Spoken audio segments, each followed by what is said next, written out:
আসসালামু আলাইকুম প্রিয় দিনী ভাই ও বোনেরা। শুরু করছি আমার পরম আল্লাহ তাআলার নামে, বিসমিল্লাহির রহমানির রহিম। কিভাবে বুঝবেন আপনার দোয়াটা কবুল হয়েছে বা কি হয়নি? অনেকে প্রশ্ন করেন যে ভাইয়া, অনেকদিন ধরেই তো দোয়া করছি, তাহলে কিভাবে বুঝবো যে আমার দোয়াটা কবুল হয়ে গেছে বা এখনো দোয়া কবুল হয়নি? আজকের আলোচনার বিষয়বস্তু হচ্ছে কিভাবে বুঝবেন আপনার দোয়াটাই কবুল হয়েছে বা কি হয়নি। আজকের এই বিষয়টি সত্যিই অনেক গুরুত্বপূর্ণ, যেহেতু সেটা হাদিসের মধ্যে এসেছে। মহান আল্লাহ তাআলা তিনভাবে দোয়া কবুল করে থাকেন। এক নম্বর হচ্ছে যে ব্যক্তি যেটা চান তাকে সেটাই দিয়ে দেন। দুই নম্বর হচ্ছে আল্লাহ তাআলা তার একটি বিপদ দূর করে দেয় তার দোয়ার জন্য। আর তিন নম্বর হচ্ছে তার দোয়ার যা সোয়াব বা নেকি সবকিছুই আখিরাতের জন্য আল্লাহ তাআলা রেখে দেন, দুনিয়াতে তাকে কিছুই দেন না। আর এই তিনটিই কিন্তু দোয়া কবুল। যেহেতু আমরা অদৃশ্যের খবর জানি না, আমরা স্বচক্ষে যেটা দেখি সেটাই বিশ্বাস করি। তবে যদি আমাদের দোয়াটা কবুল হয়ে যায়, আমরা যেটা চেয়েছি সেটা পেয়ে যাই, তাহলে তো আমরা বুঝতে পারলাম আমাদের দোয়াটা কবুল হয়ে গেছে। আর বাকি দুইটা আমরা কিভাবে বুঝবো? কারণ আমরা অদৃশ্যের খবর জানি না, যেটা দেখলাম সেটাই তো বুঝে গেলাম। এইবার আমরা আলোচনা করব কিভাবে বুঝবেন আপনার দোয়াটি কবুল হয়ে গেছে। নাম্বার 1, আপনি যে জিনিসটা আল্লাহ তাআলার কাছে চেয়েছেন, অনেক সময় দেখবেন হুবহু আপনি সেই জিনিসটা পাচ্ছেন না, কিন্তু সেই জিনিসটা পেলে আপনার যে উপকার হতো বা প্রয়োজনটা মিটতো, দেখবেন সেই জিনিসটা আল্লাহ তাআলা একভাবে আপনাকে দিয়ে দিয়েছেন। অর্থাৎ আপনি যে বিষয়ে দোয়া করেছেন হুবহু সেটা আপনি পাননি, কিন্তু সেই জিনিসটা পেলে যে আপনার কাজ হতো, সেই জিনিস একভাবে আল্লাহ তাআলা আপনাকে দিয়ে দিচ্ছেন। তাহলে বুঝে নেবেন আল্লাহ তাআলা আপনার দোয়া কবুল করে নিয়েছেন। নাম্বার 2, আপনি যে জিনিসটা আল্লাহ তাআলার কাছে চাচ্ছিলেন, চাইতে চাইতে হঠাৎ করেই বুঝতে পারলেন ওই জিনিসটা যদি আপনি পেতেন তাহলে অনেক বড় ক্ষতি হয়ে যেত। আবার অনেক সময় দেখবেন যে আপনি আল্লাহ তাআলার কাছে দোয়া করছিলেন, কিন্তু আপনার অনেক বিপদ ছিল, আপনার আর্থিক সমস্যা ছিল, আপনি চাকরি পাচ্ছিলেন না, আপনার ফ্যামিলিতে সমস্যা ছিল, কিন্তু আপনি অন্য একটি জিনিস চাচ্ছিলেন। কিন্তু তখন হুট করেই দেখবেন আপনার আর্থিক সমস্যার সমাধান হয়ে যাচ্ছে, আপনার বিপদ দূর হয়ে যাচ্ছে, আপনার ফ্যামিলির সমস্যা দূর হয়ে যাচ্ছে। হুট করেই যে দেখবেন আপনি একটি চাকরি পেয়ে যাচ্ছেন, কিন্তু আল্লাহ তাআলার কাছে দোয়াতে যেটা চাচ্ছিলেন সেটা পাচ্ছিলেন না। তাহলে বুঝে নেবেন আল্লাহ তাআলা আপনার সেই দোয়ার বরকতে এই সমস্যাগুলো দূর করে দিয়েছে। অথবা আপনার একটা বিপদ ছিল, সেটা হুট করেই দূর হয়ে গেছে। তার মানে আপনি যে দোয়াটা করছিলেন, ওই দোয়ার বরকতে আল্লাহ তাআলা আপনার বিপদটা দূর করে দিয়েছে।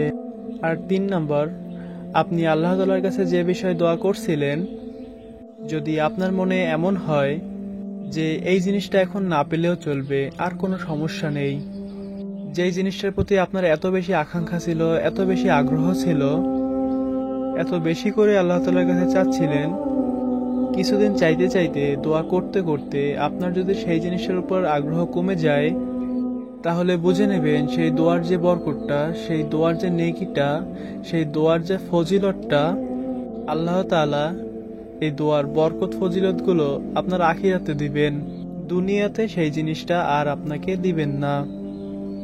কারণ আপনার অন্তর থেকে সেই জিনিসটার প্রতি আগ্রহ কমে যাচ্ছে আস্তে আস্তে। অথবা এটাও হতে পারে এমন একটা বিপদ আপনার উপরে আসছিল যেইটা আপনি জানেন না, সেই বিপদটা আসার আগে আল্লাহ তাআলা আপনার উপর থেকে সেই বিপদ দূর করে দিয়েছে শুধুমাত্র এই দোয়ার বরকতে, যার কারণে সেই জিনিসের প্রতি আগ্রহ আপনার আস্তে আস্তে কমে যাচ্ছে বা হারিয়ে যাচ্ছে। আবার অনেকেই প্রশ্ন করবেন, জি হ্যাঁ, আমি তো এই জিনিসগুলো বুঝে গেলাম, বা এই লক্ষণগুলো যদি আমার মধ্যে আসে, তাহলে কি আমি আবার দোয়া করব, নাকি সেখান থেকে দোয়া করা ছেড়ে দিব? এই বিষয়টা সম্পূর্ণ আপনার উপরে নির্ভর করবে। আপনি যদি মনে করেন যেটা চেয়েছেন আল্লাহ তাআলার কাছে সেটাই পেয়ে গেছেন, তাহলে দোয়া করার কোনো দরকারই নেই। অথবা সেই অনুপাতে অন্য একটি জিনিস দিয়ে দিয়েছেন, সেইটাতে যদি আপনার মন ভরে যায়, তাহলে দোয়া করার আপনার আর কোনো প্রয়োজন নেই। অথবা দোয়ার প্রতি যদি আপনার আগ্রহই হারিয়ে যায়, অর্থাৎ যেটার জন্য আপনি দোয়া করছিলেন সেটার উপর যদি আগ্রহ হারিয়ে যায়, তাহলে দোয়া করার কোনো প্রয়োজন নেই। তাহলে কেনই বা দোয়া করবেন? অথবা বিষয়টা যদি এমন হয় যে আপনি স্বচক্ষে বুঝতে পারছেন যে দোয়ার কারণে আল্লাহ তাআলা আপনাকে এত এত কিছু বরকত দিচ্ছে, কিন্তু সেই জিনিসটা দিচ্ছেন না যে জিনিসটা আপনি আল্লাহ তাআলার কাছে চেয়েছেন, তাহলে আপনি আরো বেশি বেশি দোয়া করুন, আরো বেশি দোয়া করুন, অনেক বরকত পাবেন। তাহলে আপনি নিজেই বুঝতে পারবেন এই সময় আপনার দোয়া করা দরকার না ছেড়ে দেওয়া উচিত।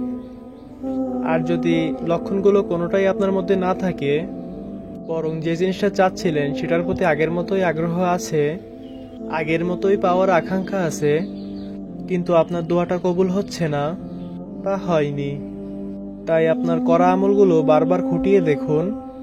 হয়তো আপনি কোনো পাপ করছেন, অথবা কোনো পাপের মধ্যে জড়িয়ে আছেন, অথবা হারাম খাবার খাচ্ছেন, অথবা অসৎ পথে চলতেছেন, তাই দোয়াটা কবুল হচ্ছে না। তাই বেশি বেশি করে ইস্তেগফার করা শুরু করে দিন, তাহাজ্জুদে আল্লাহ তাআলার কাছে কান্নাকাটি করুন। হারাম কিছুর সাথে জড়িত থাকলে সেগুলো ছেড়ে দিন, হারাম রিজিক খেলে সেগুলো ছেড়ে দিন, এবং ধৈর্য ধরে ভালোভাবে আল্লাহ তাআলার কাছে চেতে থাকুন, ইস্তেগফার ও দোয়া করতে থাকুন। নিজের ভুলগুলো শুধরে তওবা করে আল্লাহ তাআলার কাছে ফিরে আসুন।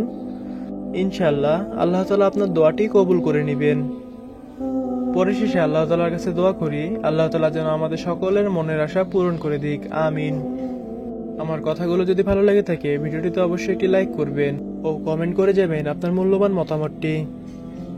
আমাদের চ্যানেলে বাস্তব জীবনের দোয়া কবুলের গল্পগুলো শেয়ার করা হয়। আপনার দোয়া কবুলের গল্প যদি আমাদের সাথে শেয়ার করতে চান, তাহলে আমাদের ডিসক্রিপশন বক্সে দেওয়া পিন কমেন্টে দেওয়া হোয়াটসঅ্যাপ নম্বরে যোগাযোগ করুন। আপনার দোয়া কবুলের গল্পটি আমাদের সাথে শেয়ার করা হবে। ধন্যবাদ সবাইকে। আসসালামু আলাইকুম।